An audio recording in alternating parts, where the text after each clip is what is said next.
Subscribe कीजिए championship channel को और विभिन्न प्रतियोगी परीक्षाओं से संबंधित अपडेट के लिए घंटी के निशान पर क्लिक करें। Welcome to championship channel. आज 11th क्लास के हम जो है रासायनिक संयोजन के नियम के बारे में पढ़ेंगे, जो चैप्टर फर्स्ट का एक पार्ट है। ठीक है, तो नेक्स्ट टॉपिक के बारे में हम डिस्कस करेंगे यहाँ पे। तो वो टॉपिक है रासायनिक संयोजन के नियम। ठीक है, बहुत इंपॉर्टेंट टॉपिक है कक्षा 11 के लिए। तत्वों के संयोजन से यौगिकों का बनना निम्नलिखित 5 मूल नियमों के अंतर्गत आता है। ठीक है, 5 मूल नियम है इसमें जो रासायनिक संयोजन के नियम है। ठीक है, तो उन नियमों के अंतर्गत सबसे पहला जो नियम आता है वो आता है द्रव्यमान संरक्षण का नियम। बहुत महत्वपूर्ण रिएक्शन है ये, सॉरी नियम है ये। तो इसमें द्रव्यमान संरक्षण का नियम क्या कहता है? इस नियम के अनुसार द्रव्य न तो बनाया जा सकता है और न ही नष्ट किया जा सकता है। ठीक है, तो ये नियम कहता है कि द्रव्य को हम बना भी नहीं सकते और नष्ट भी नहीं कर सकते हैं। ठीक है, तो इस नियम को जो है एंटोन लवोसिए ने दिया था। ठीक है, और 1789 में दिया था। ठीक, तो ये चीज़ इसमें इम्पोर्टेंट है। अब हम आगे बढ़ते हैं।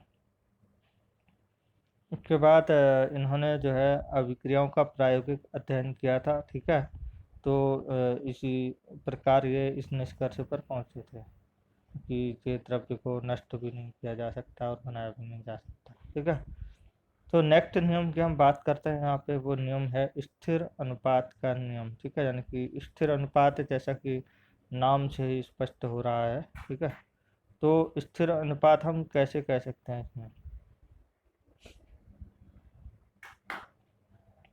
अब देखो, इसमें जो है स्थिर अनुपात का नियम फ्रांसीसी रसायनज्ञ थे जोसेफ प्राउस्ट। ठीक है, ये फोटो यहाँ पे बनी हुई है। 1754 से 1826 तक इनका काल रहा है।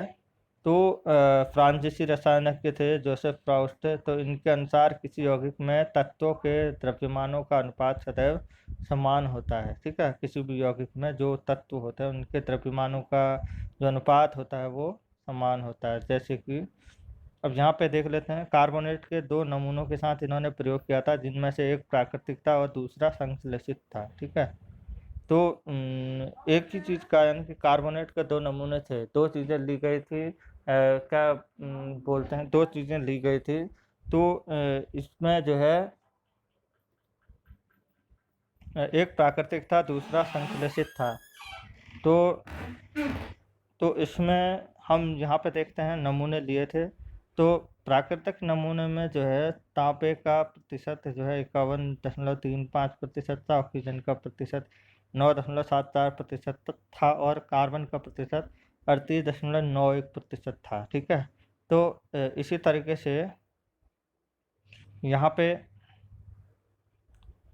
उन्होंने जो है स्रोत पर निर्भर नहीं करते हुए किसी यौगिक में तत्व, ये बताया कि किसी यौगिक में तत्व समान अनुपात में पाए जाते हैं। ठीक है, तो यहाँ पे हम देखते हैं कि अगर कोई भी तत्व जिसमें तांबे का प्रतिशत इतना है और ऑक्सीजन का इतना है और कार्बन का इतना है, ठीक है, अगर वो प्राकृतिक रूप से हमको मिल रहा है तो उसमें अगर इतना प्रतिशत है, तो जब हम उसको संश्लेषित करेंगे, ठीक है, तो उसमें भी इतना ही प्रतिशत मिलेगा। कहने का मतलब ये था। ठीक है, यानी कि जो अनुपात है वो दोनों केस में समान रहता है, तत्वों का जो अनुपात होता है। ठीक है, इसीलिए इसी को निश्चित संगठन का नियम भी कहा जाता है, यानी कि संगठन जो है वो समान रहता है। ठीक है, तो हम आगे बढ़ते हैं। गुणित अनुपात का नियम।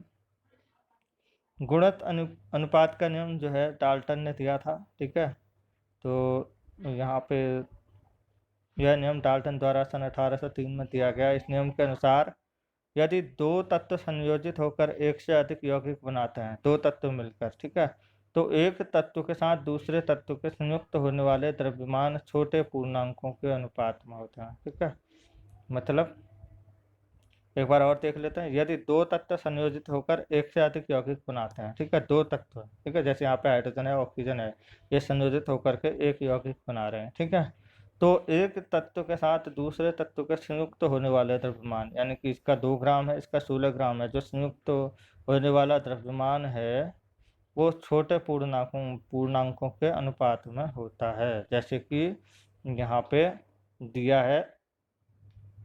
अब हम देखते हैं यहाँ पे, जैसे हमारा यहाँ पे ऑक्सीजन दिया है, ठीक है, ये वाला ऑक्सीजन ये है, और ये दूसरे केस में हम इसको मतलब ऑक्सीजन थोड़ा ज़्यादा ले रहे हैं। ऑक्सीजन ज़्यादा लेने के केस में हाइड्रोजन पेरोक्साइड बन जाता है, थोड़ा कम लेने के केस में जल बनता है, ठीक है। तो अब छोटे अनुपात का मतलब क्या है यहाँ पे, ठीक है। अब देखो यहाँ पे ऑक्सीजन का जो अनुपात है वो क्या है, 16:32 है ना। इसको एक छोटे पूर्णांक के रूप में व्यक्त कर सकते हैं हम, जैसे 1:2, ठीक है। तो ये एक जो है क्या होता है, छोटे पूर्णांकों के अनुपात में होते हैं, ठीक है। अब यहाँ लिखा है, यहाँ ऑक्सीजन के द्रव्यमान 16 ग्राम और 32 ग्राम है, जो कि हाइड्रोजन के एक निश्चित द्रव्यमान 2 ग्राम के साथ ही संयुक्त होते हैं। एक सरल अनुपात 16:32 या 1:2 में होता है, ठीक है। एक सिंपल रेशियो है इनका, ठीक है, 1:2, इसमें ये होता है, ठीक है। तो हम आगे बढ़ते हैं। अगला जो नियम है वो है गैल-लुसैक का गैसीय आयतनों का नियम, ठीक है। गैल-लुसैक ने भी नियम दिया था, वो दिया था क्या, गैसीय आयतनों का नियम दिया था, ठीक है। इसको हम डिस्कस करते हैं यहाँ पे। तो इसमें जो है गैल-लुसैक ने 1808 में ये नियम दिया था, ठीक है। इन्होंने क्या पाया इसमें, जब रासायनिक अभिक्रियाओं में गैसें संयुक्त होती हैं, ठीक है, गैसें संयुक्त होती हैं या बनती हैं, तो उनके आयतन सरल अनुपात में होता है। उनका जो आयतन है, यहाँ पे आयतन की बात की है, वहाँ पे इससे पहले वाले नियम में अनुपात की बात की थी, सरल अनुपात की संख्या का, उसकी मात्रा का, उसका जो द्रव्यमान, उसका जो मान था, ठीक है। अब यहाँ पे आयतन की बात कर रहा है, ठीक है। तो उनके आयतन सरल अनुपात में होते हैं, बशर्ते सभी गैसें समान ताप और दाब पर हों। समान ताप और दाब पर होना चाहिए सभी गैसों में, ठीक है, तो तभी ये पॉसिबल है। अतः हाइड्रोजन के 100 ml ऑक्सीजन के 550 ml के साथ संयुक्त होकर 100 ml जल वाष्प देता है। मतलब हाइड्रोजन का 100 ml ऑक्सीजन के 50 ml के साथ जुड़कर 100 ml क्या देता है, जल देता है, ठीक है, वाटर देता है।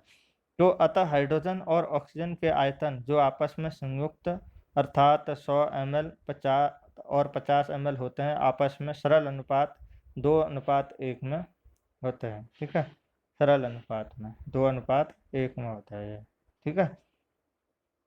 कौन, हाइड्रोजन और ऑक्सीजन, यहाँ पे देख सकते हैं। तो जल बनाने के लिए हमेशा, चाहे हम यहाँ पे जो है 500 ml हाइड्रोजन ले लें, तो इसकी तुलना में 2:1 रहेगा, ठीक है। क्लियर है ना, यानी कि 250 ml ऑक्सीजन रहेगी अगर 500 ml हाइड्रोजन होगा, तो मतलब अमाउंट कितनी ज़्यादा हो जाए, उनका जो अनुपात है वो एक ही रहेगा, 2:1 रहेगा, एक सरल अनुपात, ठीक है। और गैर-लुसैक के आयतन संबंधों के पूर्णांक अनुपातों की खोज वास्तव में आयतन के संदर्भ में स्थिर अनुपात का नियम है, ठीक है। तो स्थिर अनुपात का नियम, तो ये जो है पहले बताया गया स्थिर अनुपात का नियम द्रव्यमान के संदर्भ में है, देखो अभी मैंने बताया था, ठीक है। तो और ये इस केस में ये क्या है, ये आयतन के संदर्भ में है ना। तो ये डिफरेंस है स्थिर अनुपात का नियम और गैल-लुसैक में, ठीक है। गैल-लुसैक आयतन को इंगित करता है, स्थिर अनुपात का नियम जो है वो द्रव्यमान को इंगित करता है, द्रव्यमानों का स्थिर अनुपात होता है उसमें। अब हम बात करते हैं एवोगाद्रो के नियम की, ठीक है। एवोगाद्रो क्या कहता है अपने नियम में, एवोगाद्रो का नियम, तो सन 1811 में एवोगाद्रो ने प्रस्तावित किया कि समान ताप और दाब पर गैसों के समान आयतन में अणुओं की संख्या समान होनी चाहिए। मतलब समान ताप और दाब पर गैसों के समान आयतनों में अणुओं की संख्या समान होनी चाहिए। कहने का मतलब, अगर हाइड्रोजन का आयतन अगर कुछ अमाउंट है और ऑक्सीजन का भी कुछ अमाउंट है, तो उन दोनों में अणुओं की संख्या समान होनी चाहिए, ठीक है। इसको पहले पूरा पढ़ लेते हैं, फिर इसको अच्छे से समझेंगे, ठीक है। एवोगाद्रो ने परमाणुओं और अणुओं के बीच अंतर की व्याख्या की थी, जो आज आसानी से समझ में आती है, ठीक है। तो यदि हम हाइड्रोजन और ऑक्सीजन को जल बनाने की क्रिया ऑक्सीजन की जल बनाने की अभिक्रिया को दोबारा देखें तो यह कह सकते हैं कि हाइड्रोजन के 2 आयतन और ऑक्सीजन का 1 आयतन आपस में संयुक्त होकर जल के 2 आयतन देते हैं और ऑक्सीजन लेस मात्रा भी नहीं बचती है। अब देखो ये कैसे हो रहा है। यहाँ पे एक पिक्चर बनाया गया है, इसमें एक्सप्लेन किया गया है। देखते हैं। हाइड्रोजन का 1 आयतन, ठीक है, 1 आयतन यह है, दूसरा आयतन यह है, लेकिन ऑक्सीजन का यहाँ पे 1 आयतन है।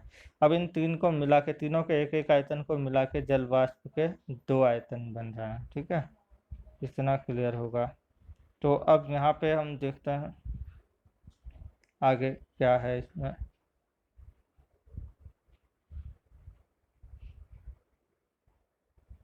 आगे डाल्टन का परमाणु सिद्धांत आता है, नया टॉपिक। ठीक है, न्यू टॉपिक है। ठीक है, रासायनिक संयोजन के नियम कंप्लीट हो गए। अवोगाद्रो का नियम लास्ट नियम था इसमें। टोटल 5 नियम इसमें डिस्कस किए गए हैं। ठीक है, तो ये आप अच्छे से देख लीजिएगा।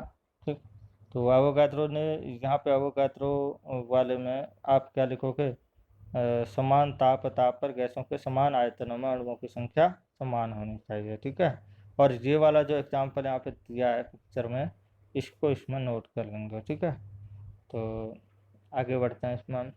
डाल्टन का परमाणु सिद्धांत। डाल्टन का परमाणु सिद्धांत क्या है? डाल्टन ने सबसे पहले ये कहा कि जो द्रव्य है वो अविभाज्य कणों से बना रहता है, जिसको एटमोस कहा जाता है। ठीक है, यानी कि एटमोस का मतलब अविभाज्य, यानी कि जो विभाजित नहीं हो सकते हैं, जो छोटे छोटे टुकड़ों में नहीं टूट सकते हैं। ठीक है, तो इनके द्वारा बने रहते हैं, यानी कि जो द्रव्य है वो छोटे छोटे अविभाज्य कणों से बना होता है। ठीक है, तो जिसको परमाणु बोला जाता है। तो अब हम देखते हैं यहाँ पे इसमें डाल्टन ने कौन कौन सी बात कही थी। ठीक है, तो इसमें आगे देखते हैं। सबसे पहली जो बात कही थी इसमें, इस डाल्टन के परमाणु सिद्धांत के अंतर्गत, कि द्रव्य जो है अविभाज्य परमाणुओं से बना होता है। ठीक है, यानी कि जो विभाजित ना हो सकें ऐसे परमाणु से बना होता है, यानी कि छोटे छोटे परमाणु से मिलकर। ठीक है, किसी दिए हुए तत्व के सभी परमाणु के एक समान द्रव्यमान सहित एक समान गुणधर्म होते हैं। विभिन्न तत्वों के परमाणु द्रव्यमान भिन्न होते हैं। मतलब एक समान परमाणु होगा तो उसका जो है द्रव्यमान के साथ साथ गुणधर्म भी समान होगा, है ना। जैसे हाइड्रोजन के 2 परमाणु अगर हम मिला रहे हैं और एक ऑक्सीजन का परमाणु मिला रहे हैं, तो अब यहाँ ये भी हाइड्रोजन है, ये भी हाइड्रोजन है, इनका जो गुणधर्म है वो द्रव्यमान के साथ साथ एक समान ही तो होगा। अगर अलग अलग होंगे तो उनका जो है परमाणु द्रव्यमान भी अलग होगा, अलग अलग तत्व होंगे तो। ठीक है, ये चीज़ ध्यान रखिएगा। उसके बाद तीसरा है, एक से अधिक तत्वों के परमाणुओं के निश्चित अनुपात में संयोजन से यौगिक बनते हैं। ठीक है, एक से अधिक तत्वों के परमाणुओं के निश्चित अनुपात में संयोजन से यौगिक बनते हैं, यानी कि ये जो है निश्चित अनुपात का नियम, स्थिर अनुपात का नियम की भी बात करता है। ठीक है, ये वाला ये मैं पहले ही एक्सप्लेन कर चुका हूँ, इसको अच्छे से समझें। ठीक है, उसके बाद नेक्स्ट है, रासायनिक अभिक्रियाओं में परमाणु पुनर्व्यवस्थित होते हैं। ठीक है, और रासायनिक अभिक्रियाओं में न तो उन्हें बनाया जा सकता है और न ही नष्ट किया जाता है। ये यही वो द्रव्यमान, ये संरक्षण का नियम है। ठीक है, तो ये वाला, ठीक, और ये निश्चित अनुपात या स्थिर अनुपात का नियम बोल सकते हैं जिसको, वो है। और ये द्रव्यमान संरक्षण का नियम है, उसको एक्सप्लेन किया गया है। ठीक है, तो पुनर्व्यवस्थित होता है लेकिन उन्हें बनाया भी नहीं जा सकता, नष्ट भी नहीं किया जा सकता। ठीक है, तो इन्हीं से जो है रासायनिक संयोजन के नियमों की व्याख्या की जा सकी, जब डाल्टन के जो सिद्धांत है उसके द्वारा। ठीक है, तो आज के लिए इतना ही। आज की क्लास में हम इतना ही करते हैं। अगली क्लास में हम अगला टॉपिक लेंगे, परमाणु द्रव्यमान और आणविक द्रव्यमान।